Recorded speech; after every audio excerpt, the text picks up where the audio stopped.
Assalamualaikum warahmatullahi wabarakatuh. Selamat pagi kepada Mbak Kinkin selaku dosen pengampu teori komunikasi. Lalu teman-teman yang saya banggakan, next. Sebelumnya di sini saya dan kelompok saya ingin memperkenalkan diri. Pertama ada Aurana Ebenezer, yang kedua ada Zila Hairatusa, yang ketiga ada Ichaneli, yang terakhir ada saya sendiri, Tisa Media.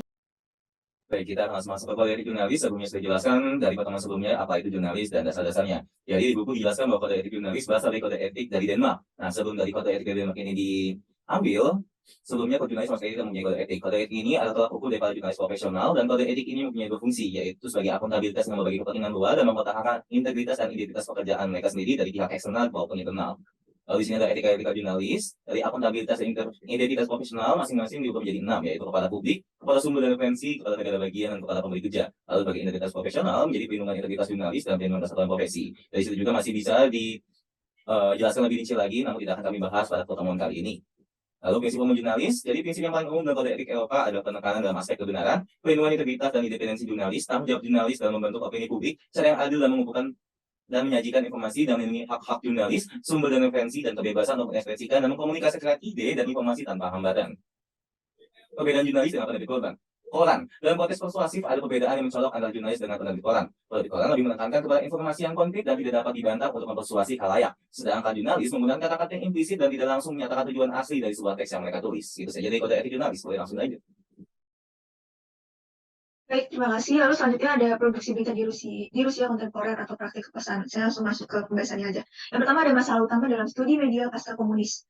Terdapat 3 klise barat yang perlu diperhatikan. Yang pertama ada media Rusia seringkali dianalisis dengan menggunakan prisma normatif kebebasan pers tradisional. Lalu yang kedua, dalam konteks media pasca komunis, kebebasan sering diartikan sebagai kebebasan dari kendali pemerintah. Yang ketiga, asumsi umum seringkali mengasumsi bahwa pemerintah negara barat sudah tidak lagi mengendalikan media. Lalu di sini ada konteks media pasca komunis, peneliti akademis cenderung lebih terfokus pada teori normatif demokrasi yang sering digabungkan dengan teori modernisasi. Next. Lalu ada gagasan kekuasaan sebagai dasar pemersatu. Pendekatan terhadap kekuasaan yang sesuai dengan tujuan penelitian harus memiliki 2 karakteristik utama. Yang pertama, mampu mencakup berbagai pengaruh sosial, bukan hanya dari pemerintah. Yang kedua, dapat diterapkan pada masyarakat Rusia kontemporer yang berubah-ubah. Konsep pemersatu kekuasaan dapat ditemukan dalam gagasan Michel de Certeau dan pemikiran ulang tentang Michel Foucault. Sebuah tradisi yang belum banyak digunakan dalam teori produksi media. Pendekatan ini berpotensi membuka jalan untuk pemahaman yang lebih mendalam tentang berbagai bentuk kekuasaan dalam konteks produksi berita Rusia. Next. Lalu ada landasan empiris penelitian. Materi empiris yang dikumpulkan untuk peneliti ini juga menunjukkan bahwa kesimpulan yang disajikan di sini mungkin berlaku untuk berita kebanyakan di televisi. Sementara generalisasi yang lebih luas memerlukan penelitian lebih lanjut. Keunikan pengaruh ekonomi. Dalam mengklasifikasi praktik pengaruh, penelitian ini menggunakan skema Shoemaker-Rice. Sebagai titik awal, skema ini membagi pengaruh ke dalam tingkat yang berbeda. Dengan tingkat yang paling abstrak adalah pengaruh ideologis yang menunjukkan bahwa sistem nilai dalam masyarakat dibentuk untuk melayani kepentingan elit kekuasaan. Namun, pengaruh negara tanpa negara. Ada 2 kelompok strategi pengaruh eksternal yang dapat dikenali dalam produksi media di Rusia. Yang pertama ada pengiklanan, yang kedua ada pemilik media eksternal.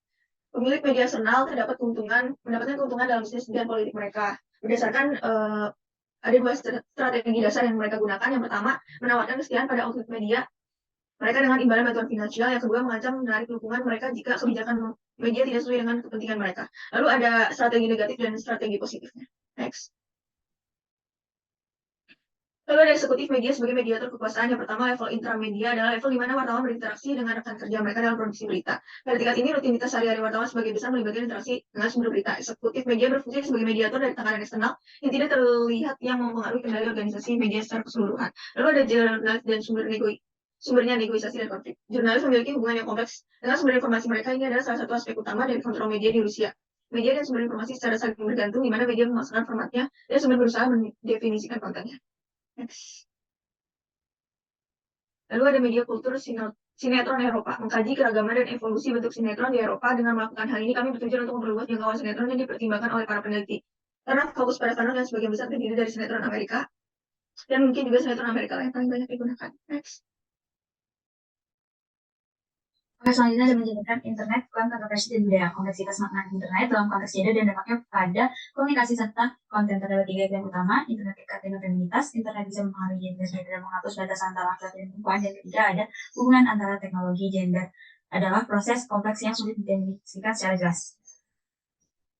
Kode gender dalam mendukung teknologi. Salah satu perusahaan telepon di Indiana mengadakan sedang komisi pelayanan publik Indiana terkait penggunaan telepon oleh perempuan yang dianggap berbicara terlalu lama tentang hal-hal yang dianggap remeh. Kode gender dan internet feminitas, Sherry Turkle, seorang profesor sosiologi di EBIT yang mempelajari identitas konstruksi melalui komunikasi internet, berpendapat bahwa internet memerlukan etika komunitas konsensus dan komunikasi yang lebih baik yang menurutnya lebih banyak dipraktikkan oleh perempuan. Kode gender dan internet maskulinitas. Meskipun internet telah menjadi platform yang besar, tidak ada alasan untuk berpikir bahwa itu telah mengubah dinamika gender secara dramatis dalam TIK.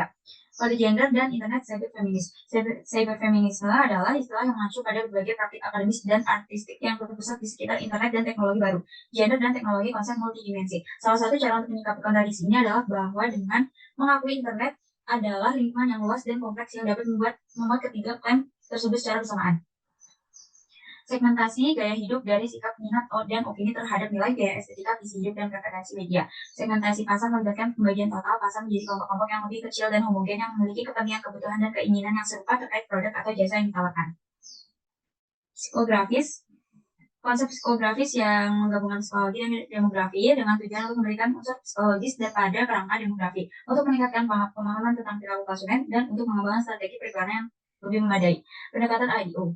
Gaya hidup didefinisikan sebagai cara orang menjalani kehidupan mereka, termasuk aktivitas nyata seperti pekerjaan, hobi, dan kegiatan sosial minat dalam berbagai objek atau topik, dan keyakinan deskriptif tentang berbagai isu sosial, politik, bisnis, dan lainnya. Lalu selanjutnya ada budaya konsumen, Islam, dan politik gaya hidup, fashion untuk berjilbab di Turki kontemporer. Banyak modernisasi Turki dan pembangunan identitas kolektif. Reformasi ekonomi di Turki sejak akhir 1980-an mengalami identitas individu sehari-hari dan menciptakan ketegangan budaya. Sekularisme di Turki berbeda dari Barat dan digunakan oleh negara untuk mengendalikan agama. Modernisasi telah menciptakan identitas nasional yang plural dan mengabaikan identitas sosial lainnya. Membatasi pluralisme yang penting untuk demokrasi. Sejak awal 90-an, kelompok Islam, brojuris, dan sekte agama telah mempopulerkan Islam melalui media dan mempengaruhi pola konsumsi untuk fashion dan pariwisata. Perubahan ekonomi dan sosial menciptakan dinamika kompleks, termasuk interaksi antara Islam, politik, dan masyarakat utama. Next. Lalu pergeseran makna dari praktik berjilbab pada 3 makna dari praktik berjilbab antara lain makna religius dan tradisional. Di Turki, berjilbab memiliki dua konteks utama. Pertama, itu praktik Islam yang menuntut penutupan tubuh perempuan sebagai bentuk ketaatan pada keyakinan. Kedua, istilah jilbab juga digunakan untuk merujuk pada simbol religius populer di Turki hingga pertengahan tahun 80-an. Lalu yang kedua ada makna politik. Praktik berjilbab di Turki memiliki dua konteks yang berbeda. Pertama sebagai simbol regulitas yang menunjukkan ketaatan pada agama. Kedua sebagai simbol Islam politik yang menantang ideologi negara Turki. Dalam konteks politik, berjilbab digunakan untuk mengubah identitas sosial di Turki dan telah mengalami perubahan menjadi penutup tubuh menyeluruh. Ini mencerminkan Islamisme sebagai generasi politik yang melampaui aspek agama. Next.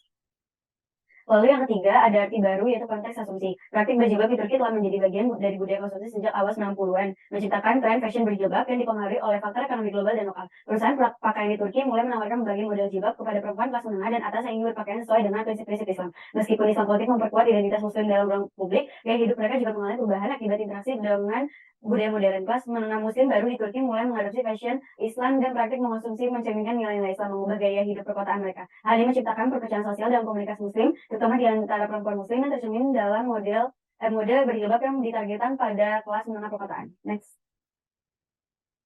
Contoh kasus jurnalisme. Jurnalis Gilang dianiaya hingga alat liputan dirampas. Jurnalis yang mengikuti remote tolak ukur cita terbukti jadi korban pemerasan oknum aparat. Seorang jurnalis media daring dan anggota Terus mahasiswa dilaporkan hilang saat mengikuti aksi demo RUU Cipta Kerja pada Kamis 8.